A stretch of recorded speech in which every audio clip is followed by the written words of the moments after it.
నమస్తే, welcome to our channel. నేను ప్రియాంకరావు. తిరుమల తిరుపతి దేవస్థాన ప్రసాదానికి సంబంధించి కల్తీ నెయ్యి వ్యవహారం, ఈ కేసు ఒక కొలిక్కి రాబోతుందా, కేసు క్లోజ్ అయిపోతుందా అనే అనుమానాలు వ్యక్తమవుతున్నాయి. మరి ఎందుకు అంటే సెకండ్ ఛార్జ్ షీట్ కూడా ఫైల్ చేయబోతున్నారు. మరి ఈ నేపథ్యంలో అసలు దోషులు ఎవరు, ఏం తెలిసింది ఇన్వెస్టిగేషన్ టీం అనేది తెలుసుకుందాం. మనతో మాట్లాడడానికి సీనియర్ జర్నలిస్ట్ సిఎస్ రావు గారు ఉన్నారు. ఆయన తెలుసుకుందాం. నమస్కారం సార్. సార్, కల్తీ నెయ్యి కేసుకు సంబంధించి కేసు క్లోజ్ అయిపోతుంది, ఎందుకంటే పోలీసులు సెకండ్ ఛార్జ్ షీట్ కూడా ఫైల్ చేసేస్తున్నారు కాబట్టి కేసు ఒక కొలిక్కి వచ్చేసింది అని చెప్పేసి అంటున్నారు. అసలు ఏంటి, ఏం జరుగుతుంది, ఈ కేసు అప్డేట్స్ ఏంటి? మరో వారం రోజుల్లో రెండో ఛార్జ్ షీట్ కూడా దాఖలు చేయబోతున్నారు. ఫస్ట్ ఛార్జ్ షీట్ వేశారు, రెండో ఛార్జ్ షీట్ కూడా వేయబోతున్నారు. అంటే రెండో ఛార్జ్ షీట్ కూడా వేయబోతున్నారంటే విచారణ ఆల్మోస్ట్ ఫైనల్కి వచ్చిందని చెప్పి మనం భావించడానికి అవకాశం ఉంది. గత 4 రోజుల నుంచి సుబ్రహ్మణ్యం అనే అతన్ని పర్చేసింగ్ డిపార్ట్మెంట్ జిఎంగా చేశారు, జనరల్ మేనేజర్గా చేసి రిటైర్ అయినట్టు సుబ్రహ్మణ్యాన్ని, అలాగే అజయ్ కుమార్ సుగంధ్ సంబంధించినటువంటి ఢిల్లీ అతను, సుగంధ రసాయనాలు అలాగే ఫ్రాగ్రెన్స్కి సంబంధించిన కంపెనీ అతనిది అజయ్ కుమార్, అతన్ని వీళ్ళిద్దరిని 4 రోజుల నుంచి విచారించారు. వీళ్ళిద్దరితో పాటు అప్పన్న ఆయన్ని విచారించారు. అప్పన్నని విచారించినటువంటి క్రమంలో కొన్ని కీలకమైనటువంటి విషయాలు బయటపడ్డాయని చెప్పి తెలుస్తుంది. ఎందుకు, అప్పన్న అకౌంట్స్, అతని అకౌంట్స్లో ఎంత డబ్బులు ట్రాన్స్ఫర్ అయినాయి ఆ సంవత్సరాల్లో, వైవి సుబ్బారెడ్డి గారు తిరుమల తిరుపతి దేవస్థానం చైర్మన్గా ఉన్నప్పుడు అప్పన్న అకౌంట్స్లో ఎంత ట్రాన్సాక్షన్స్ జరిగినాయి, ఎక్కడెక్కడ ఎంత జరిగినాయి, ఇవన్నీ ఆరాధిస్తున్నారు. అయితే అప్పుడు ఫోను సంబంధించినటువంటి ఆ రోజు ఆయన వాడినటువంటి ఫోను, ఆయన ఫోన్కి సంబంధించినటువంటి లావాదేవీలు ఇవి ఏవైతే ఉన్నాయో అవి కాల్ డేటా కోసం పోలీసులు విచారణాధికారులు ప్రయత్నం చేస్తున్నారు. అయితే ఆ ఫోన్ మార్చేశాడు అపన్న. ఆ ఫోను నెంబర్ ఇస్తే కనుక, ఆ ఫోన్ నెంబర్ ఉన్నటువంటి డేటా ఇస్తే, లేదంటే ఆ ఫోన్ కనుక అప్పచెప్తే అప్పుడు ఉపయోగించిన ఫోన్ని వీళ్ళకి ఇన్వెస్టిగేషన్ ఈజీ అవుతుంది. కానీ అతను అప్పచెప్పడానికి నిరాకరించాడు. సో దీంతో ప్రత్యామ్నాయ మార్గాలు వెతుకుతున్నారు. జనరల్గా కూడా మనకి ప్రొవైడర్స్ని అడిగితే, ఇప్పుడు టెలిఫోన్ ప్రొవైడర్స్ని అడిగారు అనుకోండి, వాళ్ళు 6 months ఇస్తారు, 6 months బిఫోర్ది ఉండదు. కాకపోతే ఐక్లౌడ్లో ఒకవేళ కనుక ఐక్లౌడ్లో కనుక వీళ్ళు ట్రాన్సాక్షన్స్ కనుక ఐక్లౌడ్కి యాక్సెప్ట్ చేస్తే ఐక్లౌడ్లో నుంచి తీయచ్చు, అది 2 years తీయచ్చు అని చెప్తున్నారు ఐక్లౌడ్లో అయితే. సో టెక్నికల్గా ఇప్పుడు సహకరిస్తే అప్పన్న ఈ మొత్తం బయటకు వస్తుంది, సహకరించకపోతే మరింత జటిలం అవుతుంది విచారణ, డిలే అయ్యే అవకాశం ఉంది. ఎందుకు,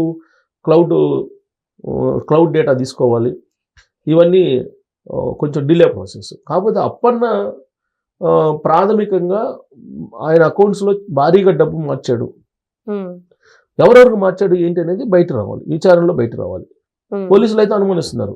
ఎందుకు అనుమానిస్తున్నారంటే, సుబ్రహ్మణ్యాన్ని జిఎంని విచారించినప్పుడు ఆయన చెప్పింది ఏంటంటే, నాకు తెలియదు, నేను పర్చేజ్ వరకు చూస్తాను తప్ప నాకు మిగతా విషయాలు తెలియదు, నేను బోలేబాబా కంపెనీలని, డైరీని, ఏఆర్ డైరీని, వీటిని నేను విజిట్ చేశాను, కానీ విజిట్ చేసినా నాకు తెలియదు అని అన్నాను.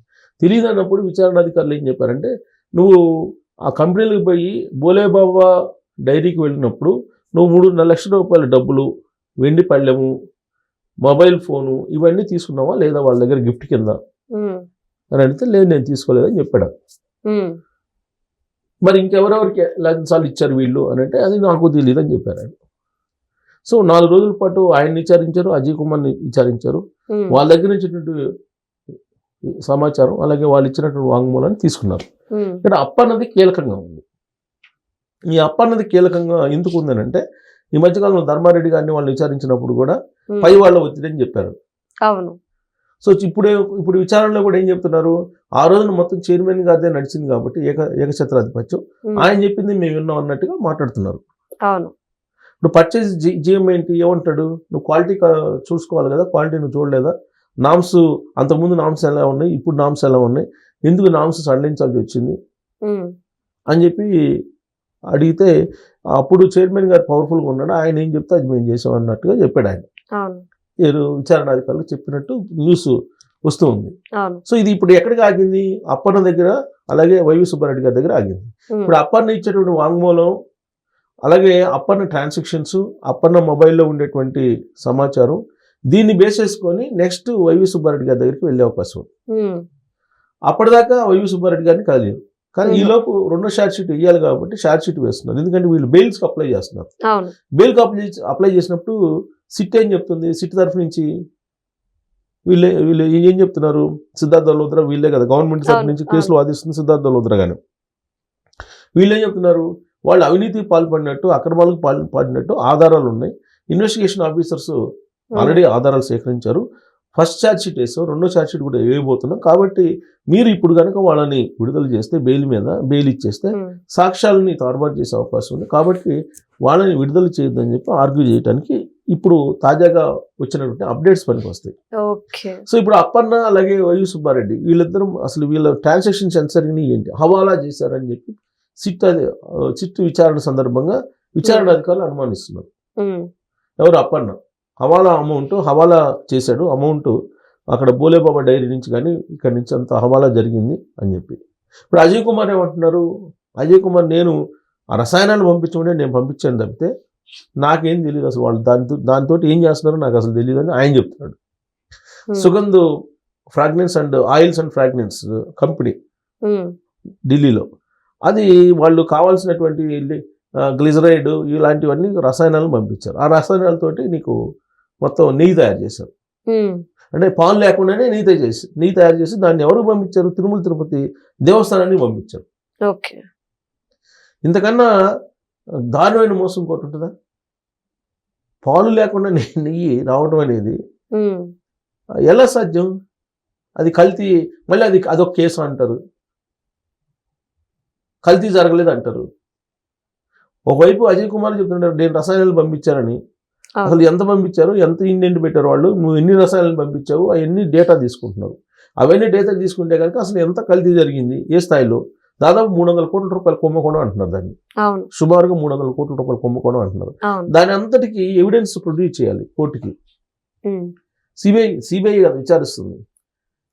సో నీకు ఇదంతా ఎవిడెన్స్ ప్రొడ్యూస్ చేయాలంటే నీ దగ్గర ఎంత రసాయనాలు తీసుకున్నారు, ఎంత కొన్నారు, ఎన్ని పాలు తయారు చేశారు, నెయ్యి పాలు లేవులే నెయ్యి ఎంత నెయ్యి తయారు చేశారు, ఎంత తిరుమల తిరుపతి దేశానికి తిరుమల వెంకటేశ్వరకి ఎంత సరఫరా చేశారు, అక్కడి నుంచి మళ్ళీ ఎంత డబ్బు తీసుకున్నారు, ఇవన్నీ క్యాల్కులేట్ చేసి టోటల్గా ఎంత వీళ్ళు ఫ్రాడ్ చేశారు, ఎన్ని రసాయనాలు కలిపారు, రసాయనాలు కాకుండా ఇంకేమైనా కలిపారా, ఇవన్నీ ఫర్దర్ ఇన్వెస్టిగేషన్లో ఖచ్చితంగా కోర్టుకు చెప్పాలి ఎవరు, విచారణ అధికారులు. అందుకని ఇప్పుడు అప్పన్న నోరు తెరిస్తే మొత్తం లావాదేవీలకు సంబంధించిన మొత్తం బయటకు వస్తుంది. అజయ్ కుమార్ ఇన్వెస్టిగేషన్ 4 రోజుల నుంచి పోలీస్ కస్టడీకి తీసుకున్నారు కాబట్టి 4 రోజుల నుంచి ఆయన రసాయనాలకు సంబంధించిన అంశం ఇచ్చాడు. సుబ్రహ్మణ్యం ఆల్రెడీ చెప్పారు కొంత సమాచారం. ఇప్పుడు చెప్పాల్సింది, నోరు తెరవాల్సింది ఎవరు, అప్పన్న. ఈ అప్పన్న నోరు తెరవకపోతే ఆ మొబైల్ డేటా, ఆ ఫోన్లు అన్నీ సేకరించేసి వాటి ద్వారా మళ్ళీ ప్రొవైడర్స్కి వెళ్ళి గూగుల్ టేక్అవుటో లేకపోతే ఇంకో టెక్నాలజీని ఉపయోగించుకొని అవి మొత్తాన్ని బయటకు తీసుకొచ్చేటువంటి అవకాశం ఉందా.